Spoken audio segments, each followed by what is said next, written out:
So yeah guys welcome back to my YouTube channel. और आज आप लोगों के लिए एक और हैरान करती कहानी लेकर आई हूँ, एक वाकया लेकर आई हूँ।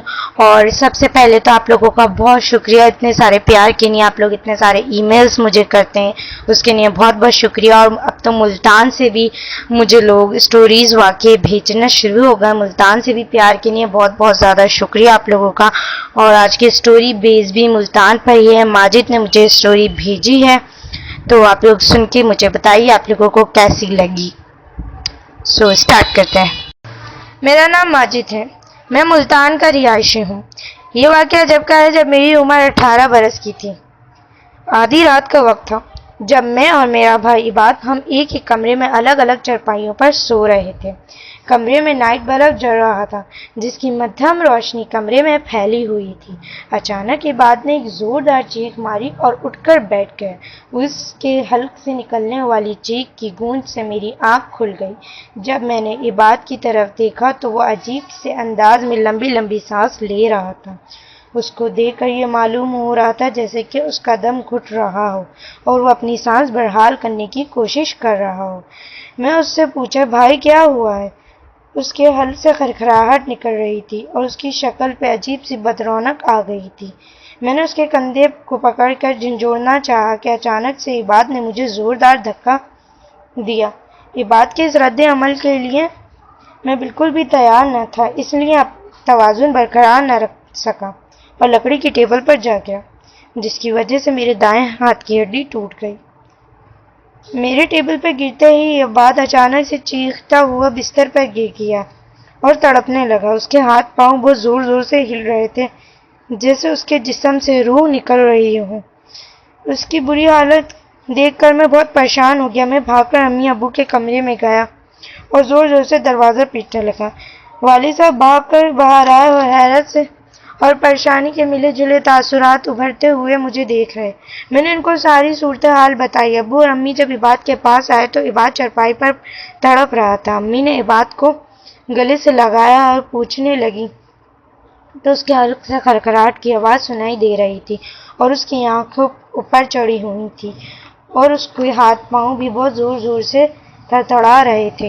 यही सब मैं देख रहा था कि अचानक से मैं बेहोश हो गया और उसके बाद मेरी आंख हॉस्पिटल में खुली। मेरे बराबर वाले बेड पर इबाद लेटा हुआ था। डॉक्टर ने मेरे हाथ की हड्डी पर प्लास्टर बांध रहे थे कि अचानक से इबाद का जिस्म दोबारा से जोर जोर से हिलने लगा।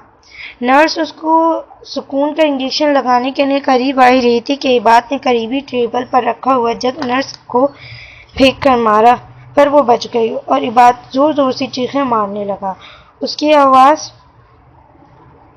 ने पूरे हॉस्पिटल को हिला दिया था और उसकी आवाज़ बहुत अजीब सी हो गई थी, जैसे उसकी आवाज़ में भारीपन आ गया।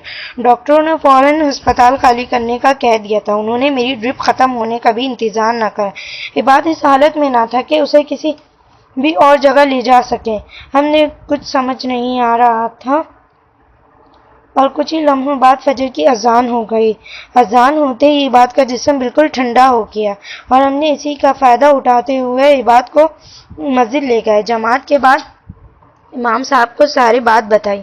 इबाद बेहोश कार में पड़ा हुआ था। इमाम साहब ने मस्जिद के अंदर बुलाया तो इबाद को होश आ गया। इमाम साहब गौर से इबाद का जायज़ा ले रहे थे कि चंद लम्हों के बाद इबाद ने मुंह से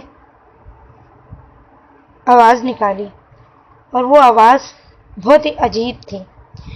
इमाम साहब मुंह में कुछ पढ़ने शुरू हो गए। उन्होंने इबाद के ऊपर फूंके मारी तो इबाद की आंखें बंद हो गईं। फिर उन्होंने अब्बू को बुलाया, साइड पर बुलाकर कहा कि आपके बेटे के ऊपर 2 जिन्नात का असर हो चुका है। और उन्होंने ये भी पूछा कि घर में किसी को जिन्नात का असर हुआ है, तो अब्बू ने मना कर दिया। फिर अब्बू ने बोला अब हमें क्या करना चाहिए, तो उन्होंने बोला कि जा इमाम साहब ने अब्बू से आब ज़मज़म और दूसरी चीज़ें मंगाई। उसके बाद उन्होंने आयतल कुर्सी और सूरत जिन का विर्द करते हुए उन दोनों जिन्नात को जिस्म में से निकलने का कहा, लेकिन वो ना माने। जब हज़रत सुलेमान अलैहिस्सलाम का वास्ता दिया तो वो दोनों सामने आ गए। उनका कहना था कि इबाद ने आज से 2 दिन पहले एक बिल्ली के बच्चे को लात मारी थी جو بلی کے بچے نے عباد کے لیے کچھ نہ کرا تھا۔ دراصل وہ بلی کا بچہ ایک جن کا بیٹا تھا اور عباد کی لات سے اس جن کے بچے کی پسلی ٹوٹ گئی۔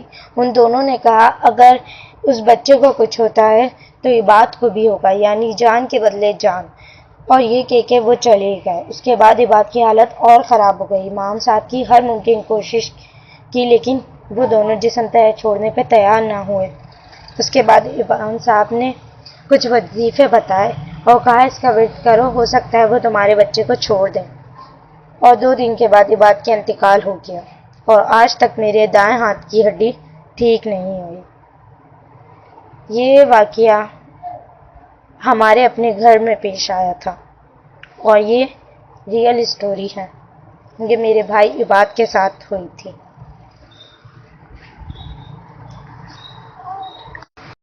سو یا گائز، یہ تھی وہ اسٹوری ماجد اور عباد کی، اور یہ اسٹوری میں اگر اپنے اس سے کہوں کہ اپنی رائے سے کہوں تو یہ اسٹوری مجھے لگتا ہے ریئل ہے، بیکاز جس طریقے سے انہوں نے بتایا کہ اس کا ہاتھ پیر ہل رہے تھے، آنکھیں، کیونکہ یہ سب جو نشانی ہوتی ہیں نا، یہ جنات کے اثر کے اوپر ہی ہوتی ہیں۔ اکثر میں نے ایسی چیزیں سننے میں آئی ہیں اور تو مجھے لگتا ہے یہ ریئل ہے۔ باقی آپ لوگوں اپنا خیالات کا اظہار کمنٹ باکس میں کر سکتے ہیں، اور اگر آپ لوگ چاہتے ہیں میں ایسی سچی کہانیاں لے کر آتی رہوں تو پلیز میرے چینل کو سبسکرائب کر لیں، بیل آئیکن کو کلک کر لیں تاکہ جیسی ویڈیو ڈلے آپ لوگوں تک نوٹیفیکیشن آتی رہے، اور ایسے ہی مجھے پیار کرتے رہیں، اسٹوریز بھیجتے رہیں۔ آپ لوگوں کی بہت زیادہ شکر گزار ہوں، شکریہ۔ تو اسی کے ساتھ مجھے اجازت دیجیے، خدا حافظ۔